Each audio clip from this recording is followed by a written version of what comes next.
Bonjour mes chers amis, comment ça va؟ امیدوارم که عالی باشید. بچه یه ویدیو بسیار بسیار عالی و لازم داریم. اگر میخواید بدونید که سطح واژگانتون به چه شکلی است، ما قراره 30 تا جمله بسیار بسیار کوتاه داشته باشیم. در واقع 30 تا فعله که شما باید اینها رو، در واقع من بهتون فرصت میدم که جوابش رو بدید و برای هر سطح 6 تا سطح داریم دیگه. ببین A1 A2 B1 B2 C1 C2 برای هر کدوم من 5 تا جمله کوتاه که از خیلی آسون شروع میشه تا خیلی سخت که در واقع سطح آخرمون سطح C2 زبان فرانسه هست. پس لطفا این ویدیو رو اسکیپ نکنید. یعنی شما باید به همه، اگر میخواید سطحتون رو بدونید، البته اجباری که نیست، اگر بخواید سطح زبانتون رو بدونید سعی کنید که به هر 5 تا سوال جواب بدید. یعنی شما میتونید برای سطح A1 من 5 تا سوال، 5 تا جمله، برای A2 همچنین 5. برای هر سطح 5 تا جمله گذاشتن که شما خودتون رو محک بزنید ببینید که چند تاش رو میتونید درست بگید. سطحتون تقریبا به دست میاد. من چند ثانیه مکس میکنم برای اینکه شما جواب رو بدید. بعد جواب رو میگم. شما سعی کنید که حتما یه قلم کاغذم قبلش آماده کنید و یادداشت کنید. ببین برای سطح A1 چند تاشو جواب دادید، برای سطح C2 چند تاشو جواب دادید. Alors c'est parti. برای سطح A1 او راه میرود.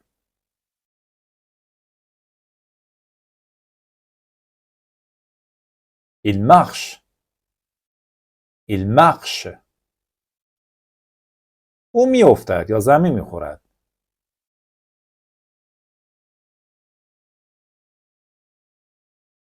Il tombe. Il tombe. باران میآید.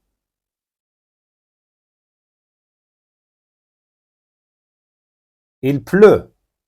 Il pleut. برف میبارد.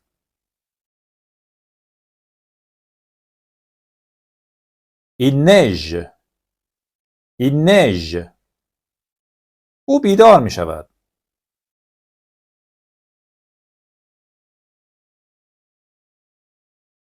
Il se réveille. Il se réveille. حالا بریم سطح A2. او نفس عمیق می کشد.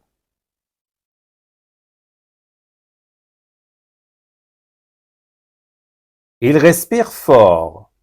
Il respire fort. او دوچرخه سواری می کند.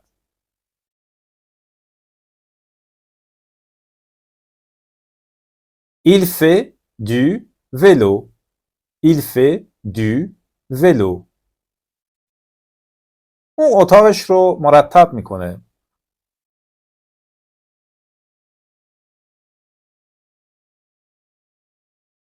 Il range sa chambre. Il range sa chambre. او اتو میکند.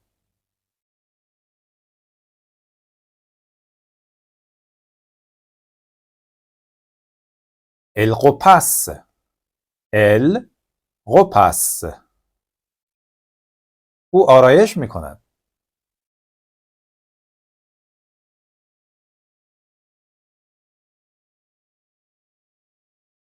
Elle se maquille. Elle se maquille. Elle se maquille. بریم سطح B1.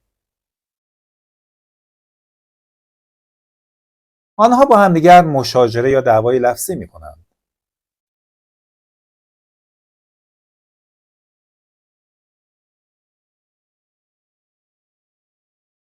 Ils se disputent. Ils se disputent. او رانندگی میکند. Il conduit. Il conduit. او عطسه میکند.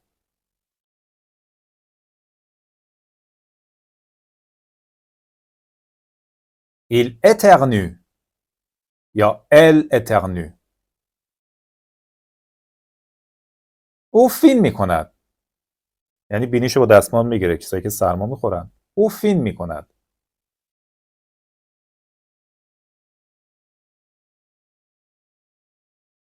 Elle se mouche le nez. Elle se mouche le nez. او موهایش را شانه می کند.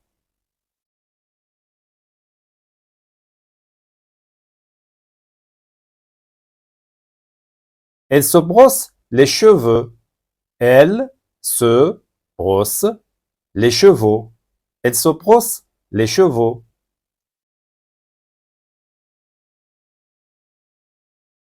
او به والدین از سر میزند یا به پدر مادرش سر میزند. به دیدن آنها میرود.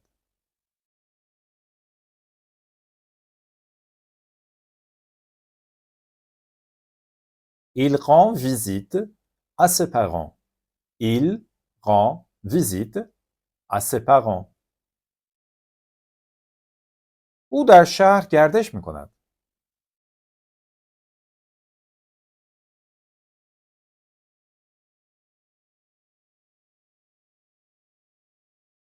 Il fait une excursion dans la ville. Il fait une excursion dans la ville. او گلیمش رو از آب بیرون میکشد، یعنی از پس کارهاش برمیاد.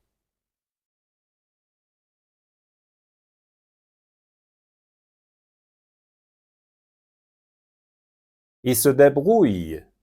Il se débrouille. Il se débrouille. او در یک کلاس ثبت نام میکند.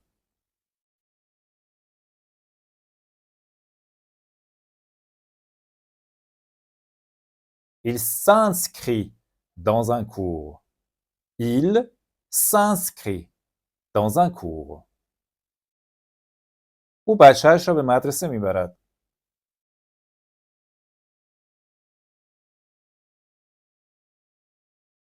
Il emmène son enfant à l'école.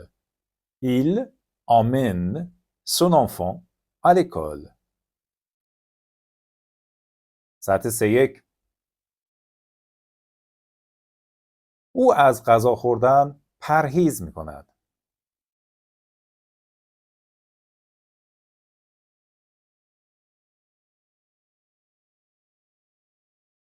Il s'abstient de manger.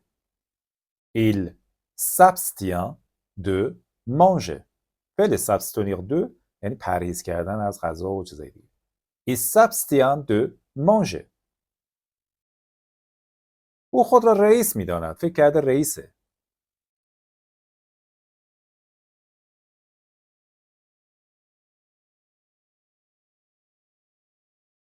Il se prend pour le chef.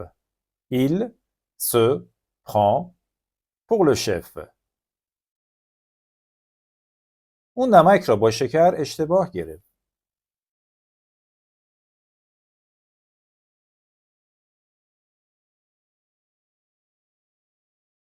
Il a confondu le sel avec le sucre. Il a confondu le sel avec le sucre. او به فرانسه تسلط دارد یا مسلط است.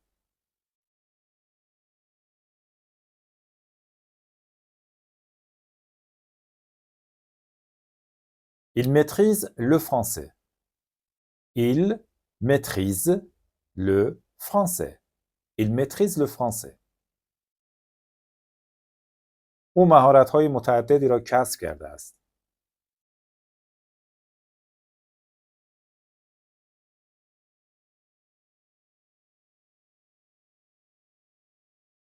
Il a acquis plusieurs compétences. Il a acquis plusieurs compétences. Il a acquis plusieurs compétences. و سطح 3-2 بچه‌ها بالاترین سطح آزمون‌ها. والدین باید در آموزش بچه‌هایشان مشارکت داشته باشند.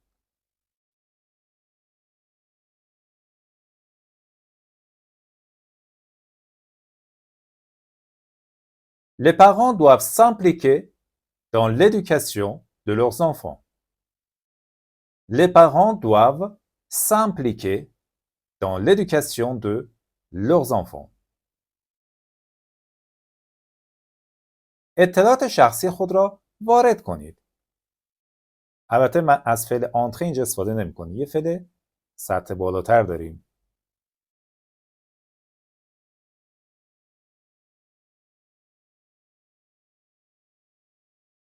Saisissez votre information personnelle.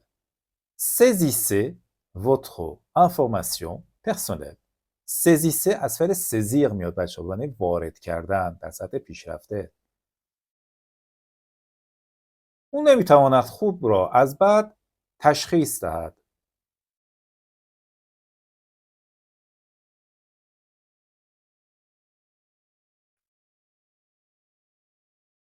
Il ne peut pas discerner le bien du mal. Il ne peut pas discerner le bien du mal. discerner معنی تشخیص دادن، تمییز دادن، تفکیک کردن. معماران یک ساختمان مدرن و زیست محیطی طراحی کردند.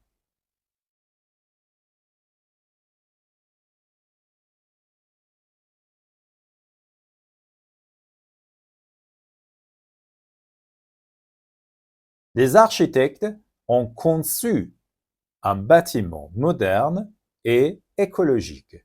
Les architectes ont conçu un bâtiment moderne et écologique. فعل concevoir تو زبان فرانسه به معنی طراحی کردنه. Les architectes ont conçu un bâtiment moderne et écologique. و جمله آخرمون، والدین باید فرزنداشون رو، بچه‌هاشون رو تشویق کنن تا از پتانسیل کامل خودشون بهره ببرن، بهره مند بشن.